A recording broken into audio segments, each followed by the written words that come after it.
नमस्कार, मैं हूं ब्रजेश चौकसे और आप देख रहे हैं सत्ता का महासंग्राम। और आज की सबसे बड़ी खबर मध्य प्रदेश के पन्ना से आ रही है। एनडी गठबंधन को यहां तगड़ा झटका लगा है। खजुराहो सीट से सपा प्रत्याशी का नामांकन रद्द हो गया है। मीरा यादव का नामांकन रद्द कर दिया गया है। मीरा यादव ने फॉर्म पर हस्ताक्षर नहीं किए थे, इसके चलते निर्वाचन अधिकारी ने किया फॉर्म निरस्त। आपको बता दें कि समझौते के तहत एनडी गठबंधन को यह सीट गई थी। समाजवादी पार्टी को कांग्रेस ने मध्य प्रदेश में ये इकलौती सीट दी थी। मध्य प्रदेश में कांग्रेस सिर्फ 28 सीटों पर चुनाव लड़ रही है। 29 सीटों पर चुनाव होना है। एक सीट एनडी गठबंधन में समझौते के तहत समाजवादी पार्टी को दी गई थी, खजुराहो सीट, जहां से भाजपा के प्रदेश अध्यक्ष बीडी शर्मा मैदान में हैं। अब उनके सामने कोई मुकाबले में नहीं है। सुनिए क्या कह रहे हैं कलेक्टर और जिनका फॉर्म निरस्त हुआ है उनके पति दीपनारायण यादव, मीरा यादव के पति। तो हमारा वैलिड हो गया पर्चा।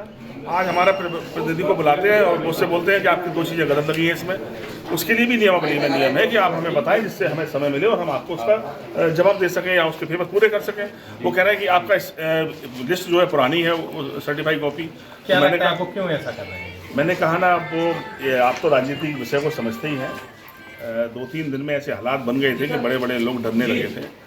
तो 2-3 दिन में जब ये गठबंधन का प्रभाव दिखा तो ये हमें जो लगता है कि निश्चित तौर पर उस प्रभाव की वजह से ये सब चल रहा है। और रही बात कुछ और है तो वो भी अभी सब निकल के बाहर आएगा। हमारा अपना ये मानना है।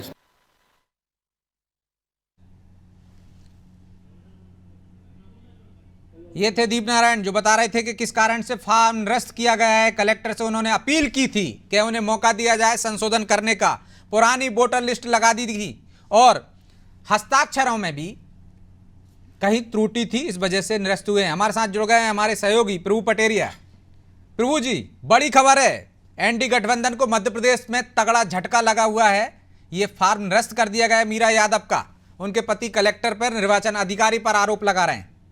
क्या है पूरा मामला और किस तरह से निरस्त हुआ है, हमारे दर्शकों को बताएं। खासी है, बड़ी है, क्योंकि समाजवादी पार्टी मध्य प्रदेश की केवल एक सीट पर चुनाव लड़ रही है, वो भी सीट खजुराहो, जहां से भाजपा के प्रदेश अध्यक्ष चुनाव मैदान में है बीडी शर्मा, और कांग्रेस वहां पर सपोर्ट कर रही है। तो ये जो इंडिया गठबंधन है उसके समझौते की एक सीट है ये जो मध्य प्रदेश है, जिससे यूपी को भी साधने की कोशिश होनी थी मध्य प्रदेश के जरिए सपा और कांग्रेस की। वो सीट पर एक तो समाजवादी पार्टी को अपना प्रत्याशी बदलना पड़ा 3 दिन के भीतर। पहले उन्हें प्रत्याशी जिसको बनाया था उसको मनोज यादव को बनाया था, डॉक्टर मनोज यादव भोपाल के हैं, व्यापारी हैं। उनको फिर प्रदेश अध्यक्ष बना दिया गया। उनकी जगह पर अब जो है मीरा दीपक यादव को प्रत्याशी बनाया है और ये एक बड़ा सशक्त नाम माना जा सकता है। विधायक रही है निवाड़ी से, वो वहीं पास के जो है निवाड़ी जिले से। और उनके पति उधर उत्तर प्रदेश की हम बात करें तो झांसी जिले की गरोट सीट से 3 बार के विधायक उनके पति रहे हैं। मध्य प्रदेश के भाजपा समाजवादी पार्टी के प्रदेश अध्यक्ष रहे हैं। खासा प्रभाव उस क्षेत्र में है। रेत के कारोबार में भी इस परिवार का नाम कहीं ना कहीं जुड़ता रहा है। तो निश्चित तौर पर एक दबंग परिवार, एक सशक्त परिवार था जिस पर सपा ने दांव खेला था और उसका फॉर्म एक मामूली गलती से रिजेक्ट हो जाना। अब ये देखिए, दीपक यादव का बयान अभी हम सुन रहे थे। वो कह रहे हैं कि पुरानी आपने सर्टिफाइड कॉपी लगा दी, एक जगह साइन नहीं है। आप अंदाजा लगाइए, मीरा यादव 2000 पहले मध्य प्रदेश में विधायक रही हैं। कई बार वो चुनाव लड़ चुकी हैं। उनके पति कई बार चुनाव लड़ चुके हैं। उनके साथ उनका वकील भी था। तो नॉमिनेशन में ऐसी गलती होना, ये बिल्कुल ब्रजेश जी याद कीजिए आप, ये बिल्कुल उस तरीके का मामला है जैसे सुषमा स्वराज के खिलाफ जो विदिशा में राजकुमार पटेल का फॉर्म जमा हुआ था और बी फॉर्म जमा करने में कुछ मिनट के हेर फेर का जो मामला आया था। तो राजकुमार पटेल की राजनीति में एक ठहराव वहां से शुरू हो गया था। लगभग उस तरीके का मामला ये दिखाई दे रहा है कि सारी आप पहली बार कोई फॉर्म नहीं भर रहा है, कई बार आप फॉर्म भरते हैं, एक सेट में नामांकन नहीं कई सेट में आप नामांकन दाखिल करते हैं। तो यहाँ गलती हुई है या गलती जानबूझकर की गई या गलती करने का मौका दिया गया है, ये सवाल यहाँ पर खड़े होते हैं निश्चित तौर पर। और जबकि यहाँ पर अब ये कहें कि भारतीय जनता पार्टी जो लक्ष्य लिया था, स्मृति ईरानी जब आई थी 2 दिन पहले बीडी शर्मा का नॉमिनेशन दाखिल करने, तो बीजेपी ने जो लक्ष्य निर्धारित किया था कि 10 लाख से ज्यादा वोटर से हमको वहां खजुराहो जीतना है, तो लगता है कहीं ना कहीं उनको जो 10 लाख के टारगेट को पूरा करने की दिशा में इंडिया गठबंधन भी सहयोगी होता हुआ दिखाई दे रहा है। इस पूरी घटना को देखते हुए तो लगता है, चाहे वो जाने हो चाहे अनजाने हो। ठीक है, तो हमारे साथ धर्मेंद्र शर्मा जुड़ गए हैं, कांग्रेस प्रवक्ता हैं, नरेंद्र सलूजा जुड़ गए हैं, बीजेपी प्रवक्ता हैं। आप दोनों का बहुत बहुत स्वागत है। तो धर्मेंद्र जी, शुरुआत आपसे ही। एनडी गठबंधन को आपने इकलौती सीट दी थी, 29 में से 28 पर आप मैदान में हैं। एक सीट आपने समाजवादी पार्टी को दे दी थी, वहां भी फार्म निरस्त हो गया है। और अब जो 3 बार विधायक रहे, उनके पति दीपनारायण यादव, दीपक यादव और मीरा यादव खुद निवाड़ी से विधायक रही, इतनी बड़ी चूक कर गए फार्म में। पुरानी वोटर लिस्ट लगा दी, हस्ताक्षर नहीं किए, और अब आरोप निर्वाचन अधिकारी पर। क्या लगता है आपको? नमस्ते ब्रजेश जी। पहले तो आपने मेरे नाम के नीचे जो कांग्रेस प्रवक्ता लिख रखा है उसको कांग्रेस नेता करें। मैं अभी मध्य प्रदेश कांग्रेस में नेता ही लिखा है पर नहीं। वो तो मैं लगातार प्रवक्ता बोलता रहा हूं, इसलिए बोल गया हूं। कोई बात नहीं, आपको पार्टी ने प्रवक्ता नेता ही मान लेते हैं। तो मैं पार्टी के तौर पर आपको अपना पक्ष रख रहा हूं, कांग्रेस पार्टी के एक साधारण कार्यकर्ता के रूप में। मैं आपको बता दूं, ये चूक उनसे हुई है या निर्वाचन के अधिकारियों की चूक है, इसको लेकर कांग्रेस पार्टी के वरिष्ठ नेताओं ने संज्ञान लिया है और वहां पर हमारा एक डेलीगेशन अभी पहुंचा है, वो बात कर रहे हैं ये देखने के लिए कि कहीं ये चूक दीपनारायण जी के परिवार की तरफ से हुई है या निर्वाचन आयोग के जो अधिकारी हैं उनके द्वारा हुई है। नहीं, निर्वाचन अधिकारी कहेगा तो संभव ही नहीं है ना। वो खुद दीपनारायण यादव खुद ही कह रहे हैं कि हमारे फार्म में क्या थी, हमने पुरानी वोटर लिस्ट लगा दी थी और हस्ताक्षर में 2 जगह रह गए थे, इस वजह से हुआ है। तो इसमें निर्वाचन अधिकारी तो दोषी पाए नहीं जाते। बिल्कुल, मैं आपको वही बता रहा हूँ। इसको लेकर वरिष्ठ नेतृत्व संज्ञान लेकर बात कर रहा है, क्या संभावनाएं हैं और किस कारण से ऐसा हुआ है, इसको लेकर विचार विमर्श चल रहा है। और जैसे ही कोई अधिकृत जानकारी मुझे लगती है उसके बाद मैं आपको बता पाऊंगा। देखिए, पहले भी आपके साथ ऐसा हो चुका है। राजकुमार पटेल का मामला आपको भी याद होगा, सुषमा स्वराज का भी फार्म जमा करने में वो समय पर नहीं पहुंचे थे। ये फिर ऐसा ही तो कुछ नहीं है? क्या आपको लगता है इसके पीछे कोई साजिश है? समाजवादी पार्टी ने दगा दे दिया आपको? नहीं, दगा और ये वाली बात नहीं है, साजिश है या क्या है, ये तो जब वरिष्ठ नेताओं की बातचीत हो जाएगी और जब सारे नेताओं को बैठकर इन सब चीजों पर चर्चा करने का मौका मिलेगा तब पता लगेगा किसकी ओर से चूक हुई है। चलिए, समाजवादी पार्टी से भी प्रवक्ता हैं यश भारती, वो हमारे साथ जुड़ गए हैं। यश जी, थोड़ी देर पहले हमने आपसे बात की थी, आपने कहा रद्द नहीं हुआ है। अब तो अधिकृत रूप से घोषणा हो गई है कि रद्द कर दिया गया फार्म। दीपनारायण यादव का भी बयान आ गया है कि क्या क्या त्रुटियां थी। ब्रजेश भाई, मैंने आपकी अभी चर्चा सुनी, जिस तरीके से आपने हमारे कांग्रेस पार्टी के साथी के साथ में सवालात किए और उन्होंने भी जो जवाब दिए। देखिए, संविधान में सबको अधिकार प्राप्त है। अगर किसी के पास कोई प्रकरण दर्ज होता है, न्यायालय में जाता है और न्यायालय में वो अपना पक्ष नहीं रख पाता है ठीक ढंग से, तो भी उसको वकील उपलब्ध कराया जाता है अगर वो आर्थिक रूप से कमजोर है। उसी तरीके से अगर कोई व्यक्ति जब फॉर्म भरता है, शिक्षित हो या अशिक्षित हो, आरओ उसकी मदद करता है फॉर्म भरवाने में, और कोई अगर इस तरह की त्रुटि छूट जाती है तो उसको पूर्ण करता है कि हस्ताक्षर छूट गए, कुछ और छूट गया, तो उसमें मदद करता है। लेकिन यहाँ पूरी तरीके से दिखता है कि सरकारी मशीनरी का दुरुपयोग हुआ है, सरकारी व्यवस्था का दुरुपयोग हुआ है। 2 महीने पहले जिन कागजों पर चुनाव लड़े गए हैं वो सारे कागजात लगाए, वो उन पर आपत्ति दर्ज कराई जा रही है, बातें की जा रही है, ये व्यवस्था की कमी है। और हमें आपत्ति के बाद मौका नहीं दिया गया अपनी बात रखने का, तो ये सबसे बड़ी आपत्ति है हमारी। लेकिन यश जी, एक सवाल तो खड़ा होता है कि दीपनारायण जी लगातार 3 बार चुनाव जीतते रहे हैं, मीरा यादव भी निवाड़ी से विधायक रही हैं, अधिवक्ता भी आपके साथ रहता है, फिर इतनी बड़ी त्रुटि क्यों हो गई? अनुभव भी आपके साथ था। ब्रजेश जी, जो सत्यापित प्रतिलिपि निवाड़ी जिला से मिली है हमको, जो बुंदेलखंड का हिस्सा है, वो वहां से लेकर के जमा की गई है।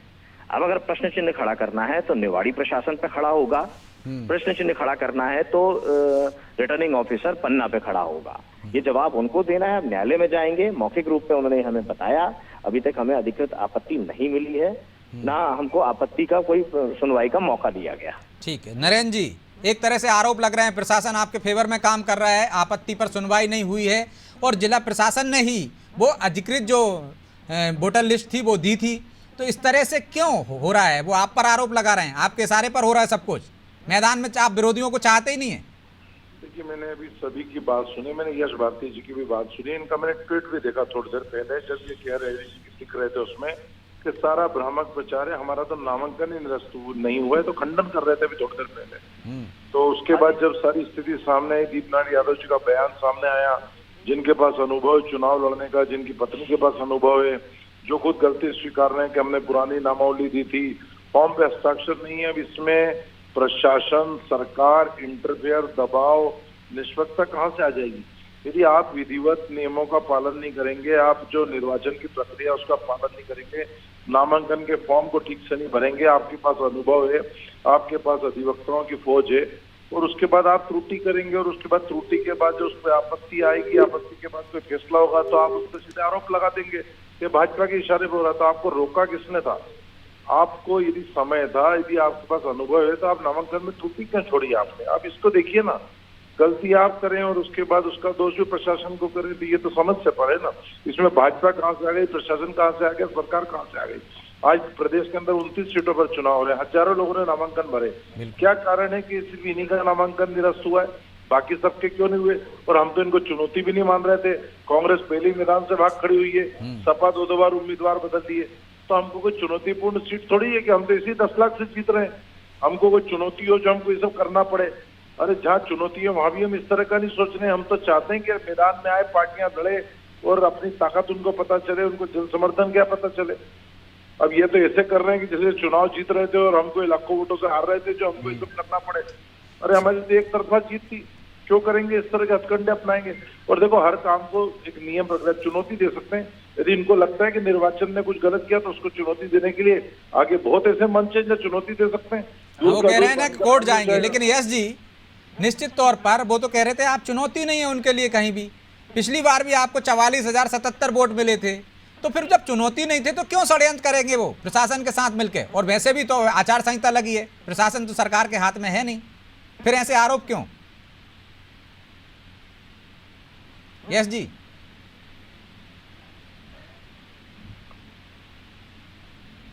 लगता है यश जी से संपर्क टूट गया है। प्रभु जी, लेकिन इस तरह के आरोप क्यों जो नरेंद्र जी ने सवाल उठाए? निश्चित तौर पर समाजवादी पार्टी का तो वहां इतना जनाधार था भी नहीं। कहीं ना कहीं जो यश भारती, देखिए यश भारती जो कह रहे हैं वो उनका तर्क हो सकता है, वो कोर्ट में चैलेंज करे समाजवादी पार्टी, और कोई ग्राउंड भी उनके पास नहीं है। उनका ये कहना है कि निवाड़ी जिला प्रशासन ने उनको जो सत्यापित प्रति दी, पुराने दी, ताजी नहीं दी। दीपक यादव ने ऐसी कोई बात नहीं की है, और शायद सत्यापित प्रति जो वहां की वो बता रहे हैं, वो हो सकता है मीरा यादव जब विधानसभा चुनाव लड़ी तो उस दौरान ली गई हो।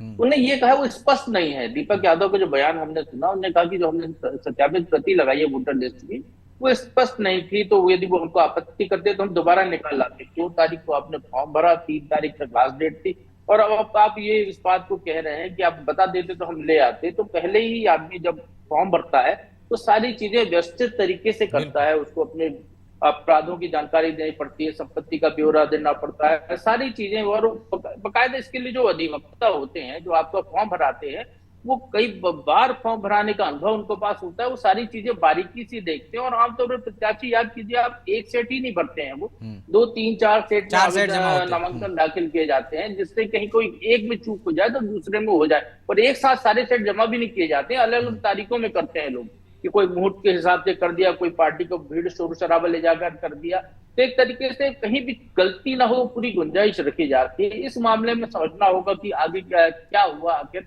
कि आपका शायद एक ही फॉर्म, मतलब आपका भी इशारा है कि कहीं ना कहीं साठगांठ हुई है या जानबूझकर ये गलती की गई है? अब देखिए, साठगांठ और जान तो नहीं कह सकते हम इसको, वो तो वही बताएंगे उनकी पार्टी जब जांच करेगी तो। लेकिन निश्चित तौर पर इसमें कहीं ना कहीं गलती हुई है, चाहे वो जानबूझ के की गई हो या अनजाने में की गई हो। और जानबूझ के जो आपका सवाल है विजय जी, इसकी संदेह इसलिए ज्यादा प्रबल होता है कि पति पत्नी दोनों बार बार चुनाव लड़ चुके हैं, वो विधायक रह चुके हैं, दोनों मध्य प्रदेश से भी चुनाव लड़े हैं, वो यूपी से भी उनके पति चुनाव लड़े हैं, और उनकी बिटिया को भी पिछले बार टिकट मिला था, हालांकि वो नहीं लड़ी, उनके देवर भी चुनाव लड़े हैं। तो एक तरीके से ये कहें कि पूरा परिवार राजनीति में लंबे समय से है। उनको नॉमिनेशन कैसे फाइल होना है, क्या क्या प्रक्रिया है, कैसे सूची में क्या क्या आपत्तियां लगाई जाती, तो सारी चीजों का प्रत्याशी को भी ज्ञान होगा, उनके परिवार को भी ज्ञान होगा, उनके वकील को भी ज्ञान होगा। अच्छा प्रभु अब जी, उसके इससे बाद एनडी यदि गठबंधन स्थिति पर कुछ सवाल फर्क खड़ा हो पड़ेगा? रहा है तो कहीं ना एकमात्र कहीं सीट निश्चित तौर मिली पर थी कोई मध्य बड़ी प्रदेश चूक है। में, प्रभु जी एकमात्र सीट मिली थी मध्य प्रदेश में एनडी गठबंधन में, जिस तरह से हम देखें कुछ ब्रजेश फर्क जी, पड़ेगा? इंडी गठबंधन आप याद कीजिए सलूजा जी को, धर्मेंद्र जी को भी अच्छे से याद होगा। अखिलेश इंडी वखिलेश। गठबंधन का जो डील जो है मध्य प्रदेश में ठोकी गई थी। इसकी पहली बैठक, शायद तीसरी बैठक थी जो मध्य प्रदेश में होने वाली थी, और कमलनाथ जी ने उसमें मना कर दिया था कि मध्य प्रदेश में बैठक नहीं होगी। विधानसभा चुनाव के पहले का मामला था। और उसके बाद फिर अखिलेश यादव से जो उनकी जो वार्तालाप हुआ था, जो सीटों के समझौते को लेकर, जो जिन शब्दों का जब उन्होंने कहा था तो छोड़िए अखिलेश वखिलेश को। हाँ, तो गठबंधन में तो जो है दरार वहीं पड़ गई। जब देखिए संयोग देखिए, फिर इंडिया गठबंधन की बैठक जो है मध्य प्रदेश में उनकी रैली होने वाली है, और उसके ठीक पहले ये एक बार फिर ये हो गया। तो आप इसको अंदाजा लगाइए कि या तो गठबंधन में कोई ग्रह नक्षत्र खराब है, या फिर समाजवादी पार्टी के ग्रह नक्षत्र खराब है, जो कांग्रेस उनका तालमेल नहीं हो पा रहा है। यहाँ बार बार समस्याएं बार बार खड़ी हो रही है। तो निश्चित तौर पर इस मामले को लेकर दोनों दलों के बीच में, चाहे यूपी में जो इलेक्शन हो रहा है वहां पर भी इसका असर तो निश्चित तौर पर पड़ेगा ही पड़ेगा। यदि अखिलेश के स्तर पर नहीं पड़े, पार्टी के स्तर पर नहीं पड़े, तो दीपक यादव के स्तर पर तो जरूर असर पड़ेगा, क्योंकि वो खासा प्रभाव रखते हैं बुंदेलखंड के कई इलाकों में। तो धर्मेंद्र जी, निश्चित तौर पर असर पड़ेगा, और कांग्रेस तो हो सकता है मध्य प्रदेश कांग्रेस तो खुशी हो कि समाजवादी पार्टी को मुश्किल में या विपरीत परिस्थितियों में जानते हुए भी, ना चाहते हुए भी उनको एक सीट देना पड़ी थी। कम से कम आप समाजवादी पार्टी का मध्य प्रदेश में प्रवेश तो नहीं हो पाएगा, आप ही रहेंगे सामने। ब्रजेश जी, आप वरिष्ठ पत्रकार हैं, प्रभु जी भी वरिष्ठ पत्रकार हैं, आप गठबंधन का नाम तो कम से कम पूरा लीजिए। आप भारतीय जनता पार्टी की तरह इंडी गठबंधन मत बोलिए। भारतीय जनता पार्टी बोलती है, समझ में आता है। आप पत्रकार हैं, आपको गठबंधन का पूरा नाम इंडी गठबंधन इंडिया गठबंधन लेना चाहिए। सुनिए तो, अब भारतीय जनता पार्टी बोलूं मैं, इंडियन नेशनल कांग्रेस बोलूं क्या? नहीं, एनडी को एंडा बोल सकते हैं क्या आप? एनडीए को एंडा बोल सकते हैं क्या? अरे धन्यवाद, कहने सुनने में थोड़ा सा अंतर हो गया। इंडिया ही बोला, मैंने भी पूरा इंडिया बोला। आप रिकॉर्डिंग तो इंडिया गठबंधन है, गठबंधन का नाम इंडिया गठबंधन है, आप पूरा नाम लीजिए। रही बात क्या फर्क पड़ेगा क्या नहीं फर्क पड़ेगा, हम लोग गठबंधन में, और गठबंधन में वो सीट समाजवादी पार्टी को मिली। समाजवादी पार्टी के नेता इस बात की जांच करेंगे कि उनसे त्रुटि हुई है या प्रशासन से त्रुटि हुई है। इसको लेकर कांग्रेस के वरिष्ठ नेता उनसे बात कर रहे हैं। मैंने आपसे अभी कहा कि हमारे वरिष्ठ नेता वहां पर जा रहे हैं और उनसे ये बात भी कर रहे हैं कि ये चूक कहाँ हुई है। इस चूक का पता लगाने की कोशिश की जा रही है। कि भारतीय जनता पार्टी के प्रवक्ता जो कह रहे थे कि साहब हमको तो कोई खौफ ही नहीं था, हम तो इतने वोटों में चुनाव जीते, हमारा क्या फर्क पड़ना था। आपको पता लग जाएगा अभी 4 जून को जब रिजल्ट आएगा मध्य प्रदेश का। मध्य प्रदेश में 14 से 15 सीट कांग्रेस पार्टी जीतने जा रही है और मुगालते में ना रही है। लेकिन धर्मेंद्र जी, वो तो पुराने आंकड़ों की वजह से कह रहे थे ना। यदि पन्ना खजुराहो की बात कर ले हम लोकसभा सीट की, तो 8 लाख से ज्यादा वोट मिले थे। 4,95,000 से जीते थे बीडी शर्मा, और आपकी प्रत्याशी को 3,11,000 वोट मिले थे। समाजवादी पार्टी को 44,077 वोट मिले थे। दोनों भी जोड़ दिए जाएं तब भी मार्जिन बहुत है, गड्ढा बहुत है, खाई बहुत है। ब्रजेश जी, जिस प्रकार से पुलवामा हमले में हमारे देश के 20 जवान शहीद हुए और उसके बाद देश में एक नैरेटिव सेट किया गया और पूरे देश ने उस समय किस माहौल में वोट किया आपको पता है। 2014 में इन्होंने देश की जनता को बरगलाया, 2 करोड़ युवाओं को रोजगार देने का वादा किया, 15 लाख गरीब के खाते में डालने की बात कही, स्विस बैंक से काला धन लाने की बात कही, महंगाई कम करने की बात कही, और 15 लाख का जो जुमला था उससे 2014 में जनता भ्रमित हुई। फिर 2019 में इन्होंने पुलवामा हमले के नाम पर जो वोट पाने की कोशिश की और जनता को गुमराह किया, और जनता उस वातावरण में इनके साथ। उसमें गुमराह क्या हुआ था? पुलवामा हमला हुआ था, इसके बाद सर्जिकल स्ट्राइक हुआ, उसमें इन्होंने जनता को गुमराह किया। हमारे 44 जवान देश के शहीद हुए, आज तक उन माताएं बहनों को न्याय नहीं मिला। आज तक भारतीय जनता पार्टी की केंद्र की सरकार हो या प्रदेश की सरकार ये पता नहीं लगा पाई कि 300 किलो आरटीएक्स वहां कहां से आया, वो कार किसकी थी जिसमें वो 300 किलो आरटीएक्स आया, वो पुलवामा हमले में कौन कौन लोग शामिल थे। देश की सुरक्षा से जुड़े मामलों पर इस तरह से खुलासे नहीं होते हैं, सब पता। वोट मांगा प्रधानमंत्री नरेंद्र मोदी ने, उन शहीदों की लाशों पर वोट मांगा। लेकिन धर्मेंद्र जी, देश की सुरक्षा से जुड़ा मामला है, ऐसे मामलों में क्या सार्वजनिक रूप से बताया जाता है कि कहाँ क्या हुआ? अरे तो 5 साल हो गए, 5 साल में जांच कहां तक पहुंची ये तो बताएंगे। आप तो विश्वगुरु बनते हैं, आप तो एक अकेला आदमी सब पर भारी बड़ी बड़ी डींगे मारते हैं, पूरे विश्व में आपका डंका बज रहा है। आप 5 साल में हमारे देश के वीर जवान शहीदों के परिवारों को न्याय नहीं दे पाए।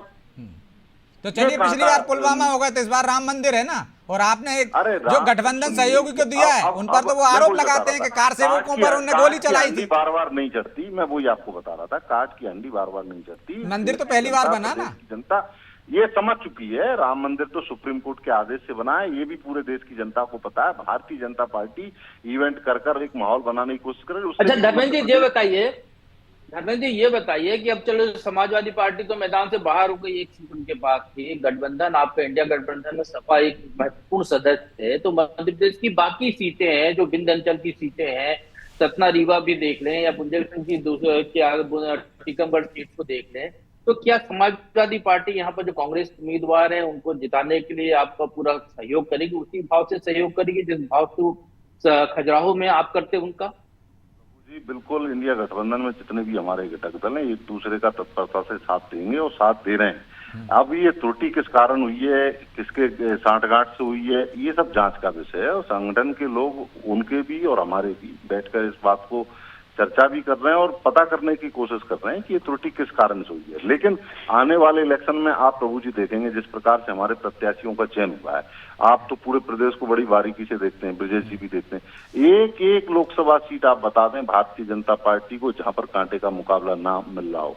आप अपने भोपाल से लेकर यहाँ तक ग्वालियर चंबल की कई सारी सीटों तक आप चर्चा कर लीजिए। लेकिन आप तो उम्मीदवार भी घोषित नहीं कर पा रहे, कांटे का मुकाबले की तो बात अलग है। देखिए हमारी लेकिन माफी चाहता हूँ, समय की बाध्यता है इसलिए चर्चा को यहीं विराम देना होगा। आप दोनों मेहमानों का बहुत बहुत धन्यवाद। निश्चित तौर पर एनडी गठबंधन के लिए एक तगड़ा झटका है कि एकमात्र सीट जो कांग्रेस ने मध्य प्रदेश में 29 सीटों में से एकमात्र सीट इंडिया गठबंधन के सहयोगी दल समाजवादी पार्टी को दी थी, वो सीट भी उसके हाथ से चली गई। पहले ही कांग्रेस वहां से मैदान छोड़ गई थी, अब समाजवादी पार्टी की उम्मीदवार मीरा यादव का फॉर्म रद्द हो गया है। तो बीजेपी के लिए तो इस खुशखबरी की खबर है, क्योंकि जिस तरह से वो लीड के लक्ष्य लेकर चल रहे थे, अब मैदान में कौन होगा उनके सामने। निश्चित तौर पर इस पर कांग्रेस को विचार करना होगा, किसको समर्थन देती है वो, क्योंकि और भी उम्मीदवार वहां पे मैदान में हैं। तो कांग्रेस और समाजवादी पार्टी अब किसका समर्थन करके बीजेपी से मुकाबला करेंगी, ये देखने की बात होगी।